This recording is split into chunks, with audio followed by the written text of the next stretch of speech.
Friend, আজি এখন নতুন ভিডিঅ' লৈ আহিছোঁ। এইটো ভিডিঅ'ত আমি এতিয়া আলোচনা কৰিম অল্ড এজ পেঞ্চন স্কিমৰ বিষয়ে। এইটো ভিডিঅ'ত আমি আলোচনা কৰিম যিসকলে এতিয়ালৈকে বৃদ্ধ পেঞ্চনৰ বাবে আবেদন কৰা নাই, সেইসকলে অনলাইনৰ জৰিয়তে কেনেকৈ এপ্লাই কৰিব। অনলাইনত বৃদ্ধ পেঞ্চনৰ বাবে আপোনালোকে কেনেকৈ এপ্লাই কৰিব, ইয়াৰ সম্পূৰ্ণ প্ৰচেছ দেখুৱাম আমি এইটো ভিডিঅ'ত। গতিকে আপোনালোকে ভিডিঅ'টো অলপো স্কিপ নকৰিব। আৰু যদি আপোনালোকে আমাৰ ভিডিঅ'টো নতুনকৈ আহিছে তেনেহ'লে আমাৰ চেনেলটো ছাবস্ক্ৰাইব কৰি ৰাখিব। আৰু যদি ফেচবুকত চাই আছে তেনেহ'লে আমাৰ পেজটো ফ'ল' কৰি ৰাখিব। বলক এতিয়া আমি আৰম্ভ কৰোঁ। আপোনালোকৰ হাতত থকা মোবাইলটো যিকোনো এখন ব্ৰাউজাৰ অপেন কৰোঁ, তাত আপুনি লিখিব উমাং বুলি আপুনি লিখি চাৰ্চ কৰি দিব।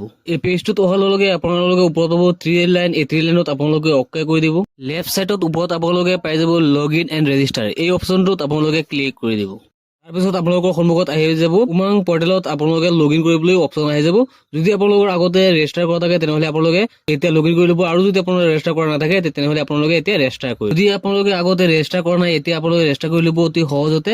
মোবাইল নম্বৰটো দিব, এটা পাছৱাৰ্ড দিব আৰু OTP দিব আপোনাৰ, আৰু উমাংটো ৰেজিষ্টাৰ হৈ যাব।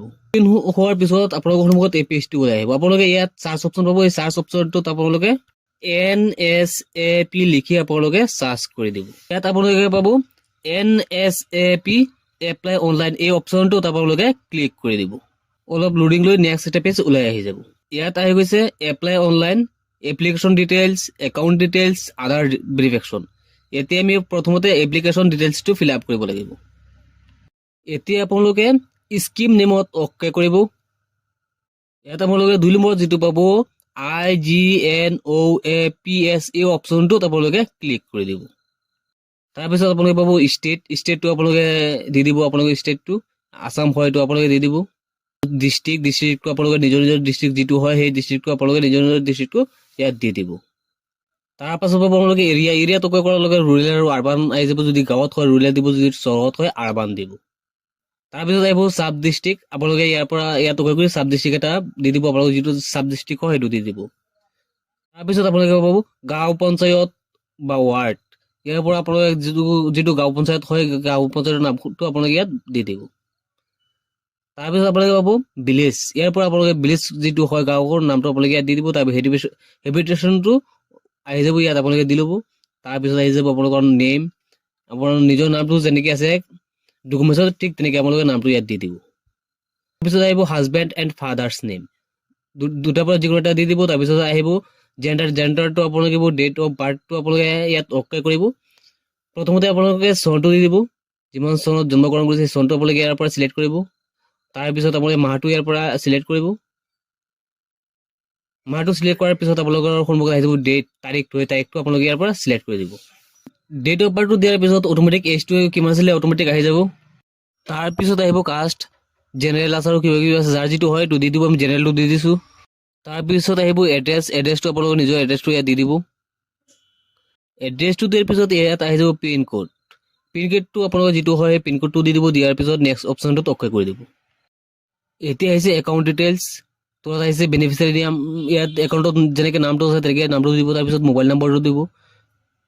তাৰপিছত পেমেণ্টটো অ'কে কৰিব। ইয়াত তলত আপোনালোকে বেংক একাউণ্ট তাত অ'কে কৰি দিব।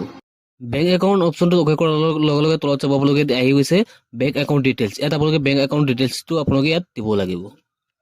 ইয়াত তলত আপোনালোকে পাব ডু ইউ নাও বেংক IFC ব্ৰাঞ্চ। ইয়াত যদি আপোনালোকে IFC কোড আছে তেনেহ'লে য়েছ দিব। তাৰপিছত আপোনালোকে ইয়াত IFC কোডৰ অপশ্যনটোত আপোনালোকে IFC কোডটো বহুৱাই দিব। আপোনালোকে IFC কোডটো বেংকৰ যি পাছবুক আছে পাছবুকত আপোনালোকে IFC কোডটো পাই যাব।